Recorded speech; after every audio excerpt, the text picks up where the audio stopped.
This is David Allen, and I'm talking with Mr. Uriel Adderly, the director of the New Providence Community Center.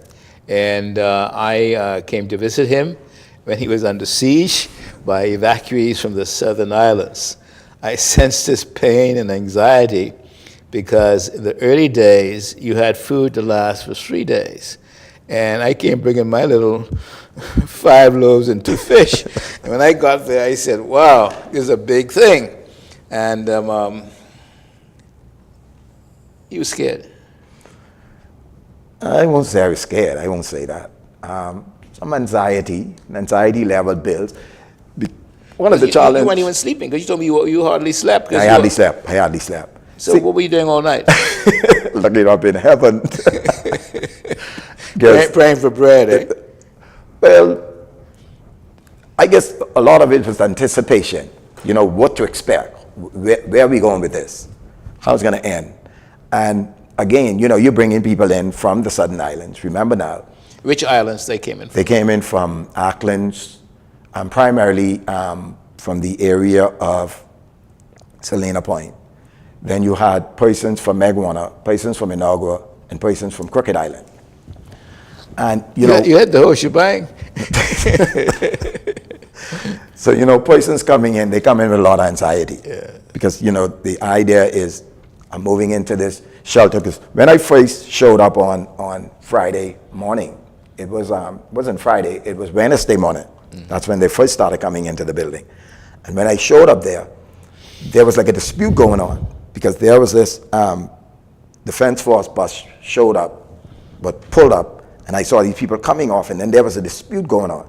Because the argument at that time was there were some people who were reluctant in going into the shelter. Mm-hmm. Because they were under the impression, I don't know where they get it from. I mean, it might be a perception, it may be real, I don't know where they got it from. But the idea was they were moving to a hotel.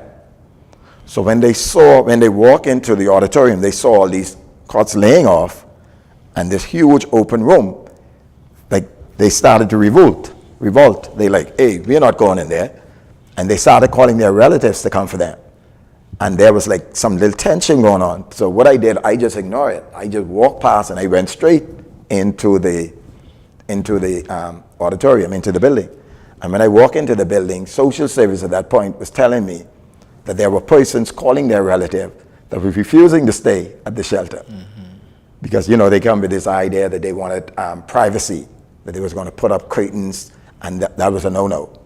Because these people were being watched by the military personnel. Mm-hmm. Or and you had to, because you had little kids there. Right. And one concern I had is that no kid should go to the bathroom by themselves. That's and I remember telling the officers, you know, let's watch for that, because things were, at that time, so packed. And a lot of stuff could have happened, you know. Activities, a lot of movement. Mm-hmm. And you had to be concerned about all those issues, liabilities.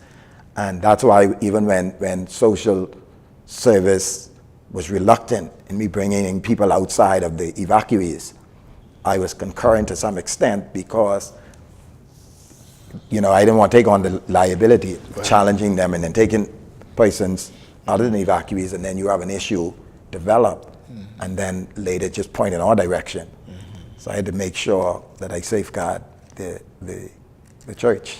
Then I came down 11 o'clock Sunday morning because I know it's church time. And so I saw you. I said, well, Uriel, you're the pastor this morning. Where's the church? And so I said, you get a few hymns, and I'll say a few words. Right.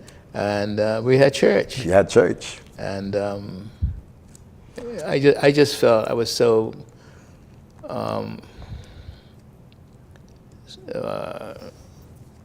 excited by your approach. Yeah.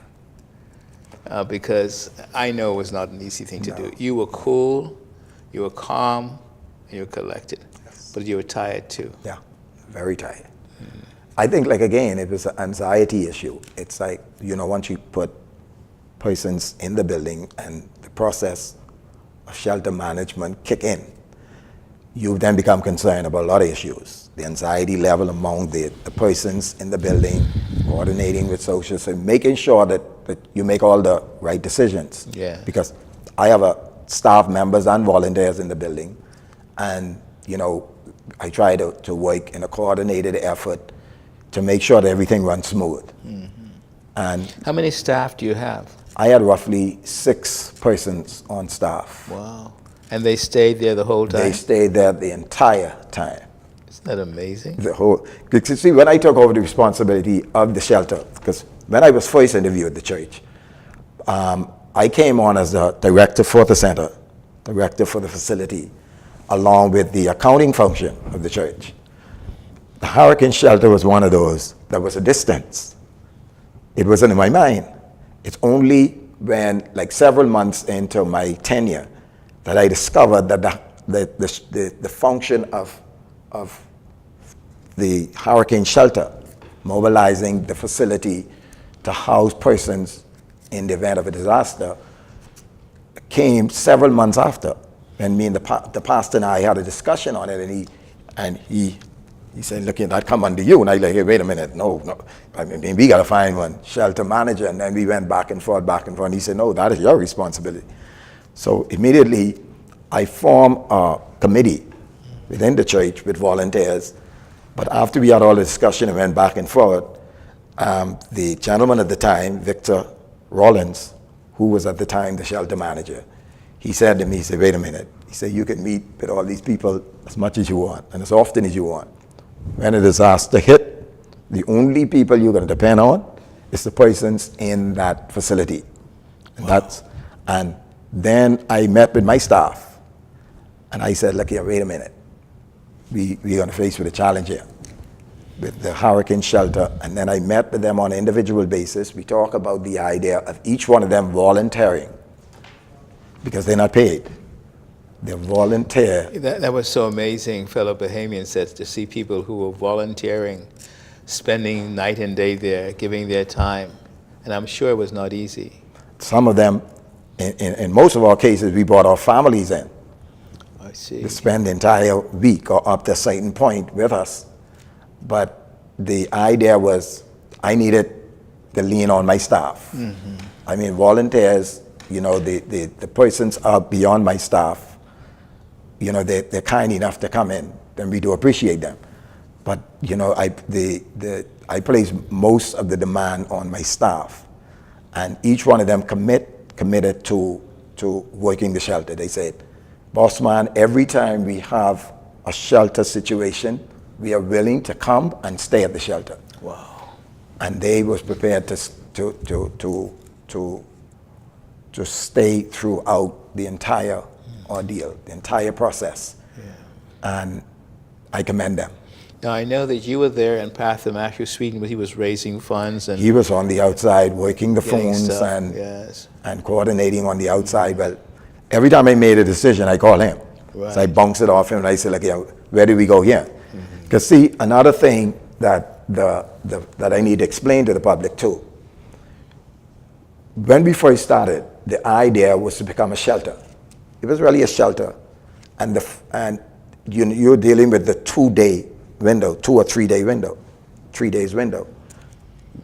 We ultimately transcend from a shelter to a relief center, because once we put out the requests, and we started asking for support from the public, and the support came in the way it came, we now have an obligation to ensure that all of the proceeds, all the goods that we receive actually goes to the affected islands and to the persons who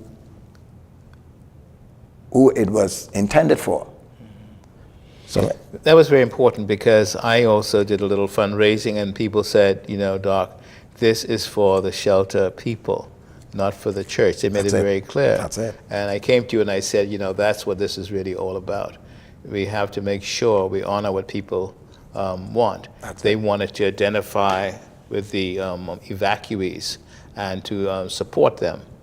And to me, that was such a beautiful picture of people helping people. Yes. And to see those Bahamas Air jets pick up people from the southern islands and bring them to Nassau and then meet them at your center and to see you in charge was absolutely a beautiful thing to see. When did things break for you and things got better and the stuff started flowing in?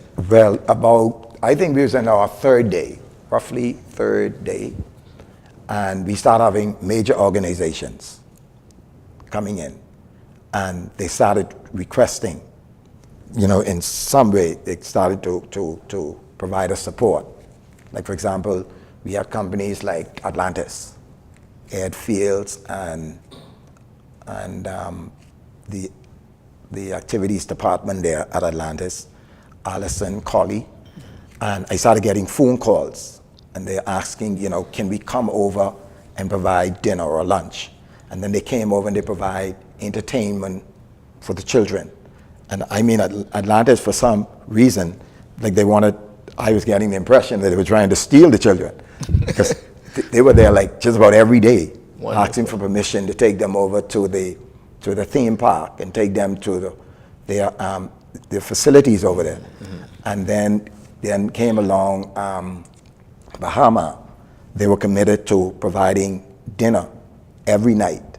So during the last 4 days or so in our facility, Atlantis provided all of not Atlantis, Bahama provided all the meals. Wow. For that. And then we had Cable Bahamas came in, and they offer lunch and, again, entertainment activities. And then you had the Bahamas Hotel Training Association. Susan Patouche, she came in and she got all the hotels, started to work all the hotels. And I think at the Sandy Port Resort provided accommodation for 2 or 3 families for the duration of the shelter.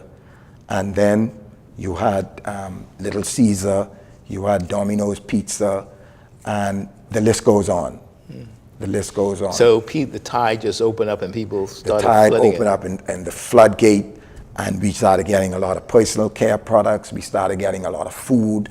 We started getting lots of clothing, linen, and right now we have 2 40-foot trailer that are almost full of capacity with supplies that we're gonna start packing and making its way to the respective islands and actually to the people that they intended. Wow.